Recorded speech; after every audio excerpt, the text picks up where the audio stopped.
ఈ రోజుల్లో ఎవరైనా అసలు జేబుల్లో డబ్బులు పెట్టుకుంటున్నారా? అందరూ ఆన్లైన్ చెల్లింపులే చేస్తున్నారు. ఈ మేరకు కేంద్రమే చెప్పింది డిజిటల్ ఇండియా అంది. నగదు చెల్లింపులొద్దు, డిజిటల్లోనే చేయండి అంటూ అదే ముద్దంటూ తెగ ప్రోత్సహించింది కేంద్రం. తీరా వాటికి అలవాటు పడిన తర్వాత ఇప్పుడు వడ్డింపు మొదలెడుతోంది.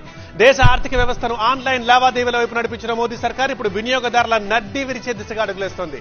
డియర్ యూపీఐ యూజర్స్, మీరు గూగుల్ పే, ఫోన్ పేలో ఎడాపెడా పేమెంట్స్ చేస్తున్నారా? అయితే ఏప్రిల్ 1 నుంచి ఆలోచించాల్సిందే, లేదంటే మీ అకౌంట్ కి భారీ చిల్లు పడ్డట్టే.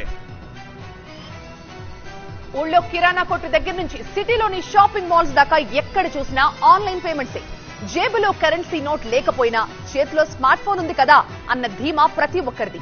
అయితే ఈ భరోసా ఇకపై భారం కాబోతోంది. వాలెట్లు, అలాగే కార్డులు లాంటి ప్రీపెయిడ్ సాధనాలతో జరిగే పేమెంట్స్ పై ఏప్రిల్ 1 నుంచి ఇంటర్చేంజ్ ఫీజులు వర్తించనున్నాయి. యూపీఐ లావాదేవీలను పర్యవేక్షిస్తున్న National Payments Corporation of India latest circular ప్రకారం 2000 ఆపై లావాదేవీలపై ఆన్లైన్ వ్యాపారులు, పెద్ద వ్యాపారులతో పాటుగా ఆఫ్లైన్ చిరు వ్యాపారులకి 1.1% ఇంటర్చేంజ్ ఫీజులు పడబోతున్నాయి.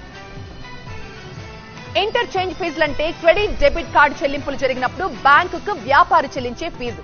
పేమెంట్ ప్రాసెసింగ్ ఖర్చుల కింద బ్యాంకులు వసూలు చేస్తాయి. కస్టమర్ వినియోగించే కార్డు ఆధారంగా కూడా ఛార్జీల్లో తేడాలుంటాయి. మొదటి 6 నెలల్లో ఛార్జీలను ఎన్పీసీఐ సమీక్షించి మళ్లీ ఒక నిర్ణయం తీసుకోనుంది. ప్రస్తుతానికి యూపీఐ లావాదేవీలపై ఎలాంటి ఛార్జీలు లేవు. అయితే ఏప్రిల్ 1 నుంచి ఒక్కో లావాదేవీపై వ్యాపారులు 15 రూపాయలు చెల్లించాల్సిన పరిస్థితి. అయితే ఆ భారాన్ని వినియోగదారులపై మోపే అవకాశాలున్నాయి.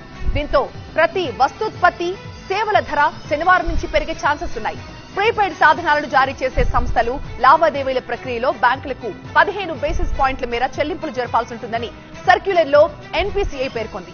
దీంతో కార్డు వినియోగదారులపై, అందులో క్రెడిట్ కార్డు యూజర్లపై హిడెన్ ఛార్జీలు పెరగబోతున్నాయి. పెద్ద నోట్ల రద్దు దగ్గర నుంచి క్యాష్ వద్దు, ఆన్లైన్ చెల్లింపులే ముద్దు అంటూ ప్రోత్సహించిన కేంద్రం ఇప్పుడు పన్నులతో అదనపు ఆదాయాన్ని రాబట్టేందుకు సిద్ధమైంది. ఈ నిర్ణయంపై యూపీఐ యూజర్లు ఆగ్రహం వ్యక్తం చేస్తున్నారు. మరోవైపు ఏప్రిల్ 1 నుంచి కొత్త ఆర్థిక సంవత్సరంలోకి అడుగు పెడుతున్నాం. దీంతో కొన్ని వస్తువుల ధరల్లో కూడా మార్పులు రాబోతున్నాయి. 2023-24 బడ్జెట్ లో ఇంపోర్ట్ డ్యూటీ, ట్యాక్స్ స్లాబుల్లో కేంద్రం కొన్ని మార్పులు చేసింది. దేశీయ తయారీని ప్రోత్సహించాలని నిర్ణయం తీసుకుంది. దీంతో కొన్ని వస్తువుల ధరలు పెరగబోతున్నాయి, మరికొన్ని తగ్గనున్నాయి.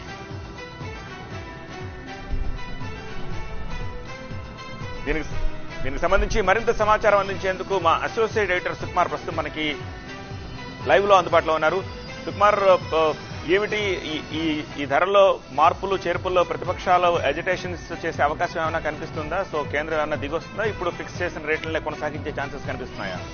సత్య, ముఖ్యంగా మనకి ఎక్స్పోర్ట్స్ అండ్ ఇంపోర్ట్స్ కి సంబంధించి గతంలో అంటే దాదాపు 2-3 సంవత్సరాల ముందు నుంచి కూడా ఒక ప్రణాళికాబద్ధంగా ఈ ట్యాక్స్ స్లాబ్స్ లో మార్పులు తీసుకురావాల్సిన పరిస్థితి ఉందని చెప్పి వైట్ పేపర్స్ కూడా రిలీజ్ చేయడం జరిగింది. కాకపోతే ఎప్పుడైతే మనకి కోవిడ్ ఇంపాక్ట్ వచ్చిందో, కోవిడ్ ఇంపాక్ట్ తర్వాత చాలా వరకు ట్యాక్సుల విషయంలో, ఎస్పెషలీ జీఎస్టీ కౌన్సిల్ తీసుకునే నిర్ణయాల విషయాల్లో కానీ ఇలాంటి వాటిల్లో ఎక్కువ వ్యతిరేకత రావడం జరిగింది. దీనివల్ల అంటే అనివార్యం అని అటు కేంద్ర ప్రభుత్వం చెప్తున్నప్పటికీ కూడా ప్రతిపక్షాలు, అదేవిధంగా సామాన్యులకి ఇది ఎక్కువగా మనం ఇంపోర్ట్స్ మీద డిపెండ్ అయినాం కాబట్టి ఇంపాక్ట్ ఎక్కువగా జేబులు ఖాళీ చేసే పరిస్థితి మనకు కనిపిస్తుంది.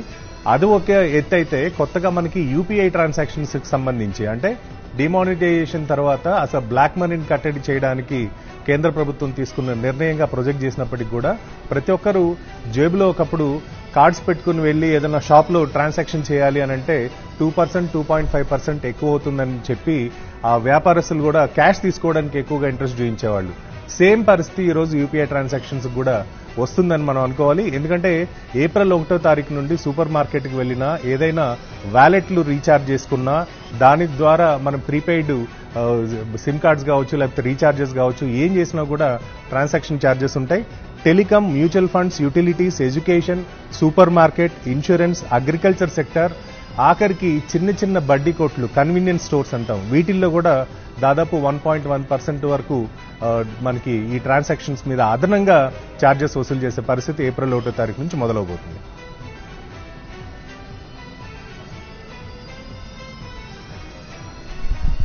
ఆల్రైట్ సుకుమార్, సో అది పరిస్థితి. 1.1% అదనంగా ఇప్పుడు ఛార్జెస్ వసూలు చేసే అవకాశం ఏప్రిల్ 1 నుంచి ఉన్నట్టుగా తెలుస్తోంది. ఇదే అంశానికి సంబంధించి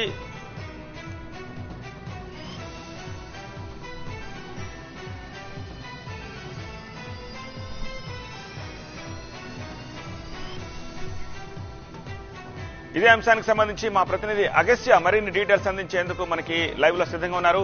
అగస్త్య, కేంద్ర ప్రభుత్వం తీసుకున్న ఈ నిర్ణయానికి సంబంధించి ప్రభుత్వం ఏమని చెప్పి ముందుకు వెళ్లే అవకాశం కనిపిస్తోంది?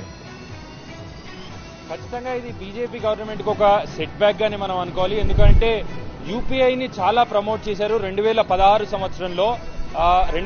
సంవత్సరంలో యూపీఐ ట్రాన్సాక్షన్స్ నెలకు కేవలం 40 కోట్లు మాత్రమే జరిగినాయి. కానీ ఇటీవల 2022 డిసెంబర్లో ఆల్ టైమ్ రికార్డు 10 లక్షల కోట్లు దాటింది. 10 లక్షల కోట్ల రూపాయల మంత్లీ ట్రాన్సాక్షన్స్ ఈ దేశవ్యాప్తంగా మొత్తం యూపీఐల మీద జరుగుతుంది. సో ఈ నేపథ్యంలో ఇప్పుడు అంటే ఈ లాస్ట్ 3 months లో కూడా 10 లక్షలు దాటి ఇంకా కొత్త మైల్ స్టోన్స్ అయితే అది అచీవ్ అయి ఉంటుంది. ఖచ్చితంగా ఇంత పెద్ద ట్రాన్సాక్షన్ జరుగుతున్న యూపీఐకి ఛార్జెస్ వేయడం అనేది ఖచ్చితంగా ఇది ఒక సెట్ బ్యాక్ అనే చెప్పాలి. బీజేపీ గవర్నమెంట్ కి ఇది ఒక సెట్ బ్యాక్ గా ఉంటుంది. ఎందుకంటే చాలా మంది దీని మీద డిపెండ్ అయిన నేపథ్యంలో ఇది కొంత సెట్ బ్యాక్ అయ్యే అవకాశం అయితే కనిపిస్తోంది.